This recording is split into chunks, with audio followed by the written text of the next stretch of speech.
Aloha! In this quick video, I'm going to show you how to use the gradebook in Laulima.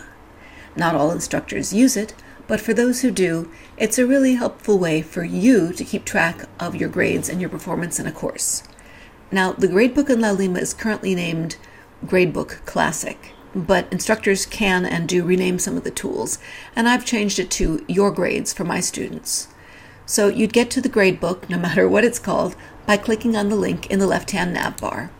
And then when you do, you'll see all of the graded elements of your course, you'll see the due date, and you'll see your grade as a fraction. In this case, since there were 10 points in the SOL module certificate, this person got 10 out of 10.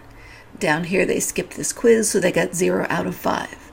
So you can track your progress in how you're doing, and on the top, you'll either see the points that you have earned already in the course, or perhaps a course grade with a percentage. It all depends on the way that your instructor has set this up for you.